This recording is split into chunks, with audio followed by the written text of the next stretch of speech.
Assalamualaikum warahmatullahi wabarakatuh. Perkenalkan, nama saya Vito Felihan dengan NIM 1501213232. Di sini saya akan mempresentasikan proposal bisnis plan dari kelompok kami, yaitu tentang Onikyu Indonesia.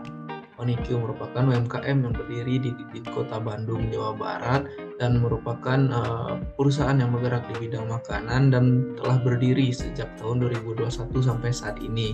Onikyu Indonesia tercipta dikarenakan pemilik dari Onikyu ini merasa bahwa membutuhkan sarapan dengan sesuatu yang praktis tapi tetap dapat mengenyangkan. Nah, berikut ada analisis SWOT-nya. Yang pertama itu udah ada di strength-nya. Produk ini memiliki otentik dikarenakan Onikyu Indonesia sendiri menawarkan jajanan khas Jepang yang jarang ditemukan di Indonesia, terlebih memberikan cita rasa yang Nusantara. Potensinya untuk berkembang karena tren makanan Jepang di Indonesia sedang berkembang, sehingga onigiri memiliki potensi yang bisa untuk berkembang pesat di masa depan. Dan di strength-nya ini juga ada praktis karena tidak ribet dalam hal konsumsi, sehingga produk ini sangat cocok untuk zaman sekarang yang dimana segala itu secara instan, semua serba cepat. Berikutnya itu ada di weakness-nya.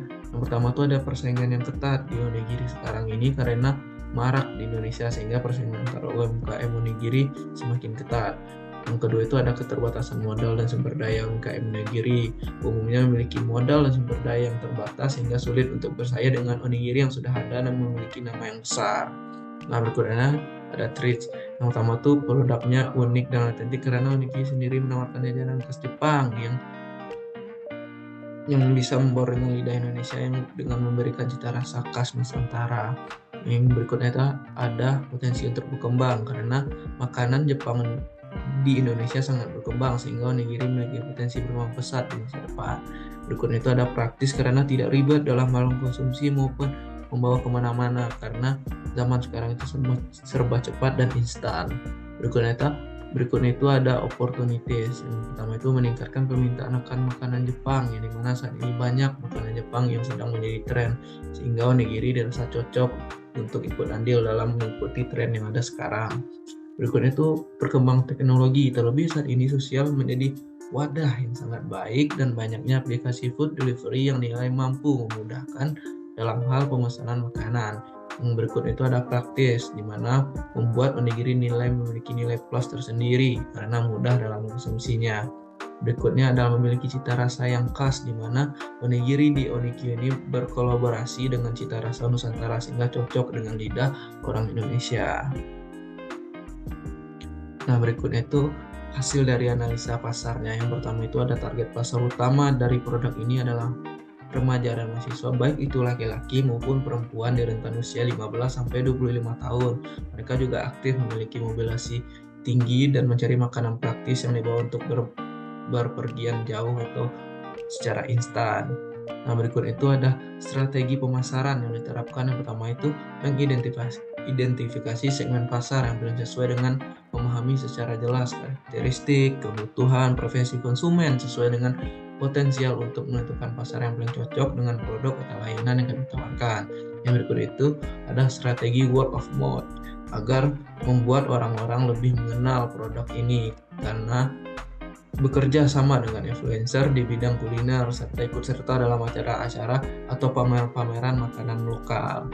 Berikutnya itu akan menyoroti keunikan yang ada di produk ini seperti varian rasa dan penggabungan elemen budaya Indonesia dan Jepang. Hal ini akan membedakanlah Onikyu ini dengan produk pesaing.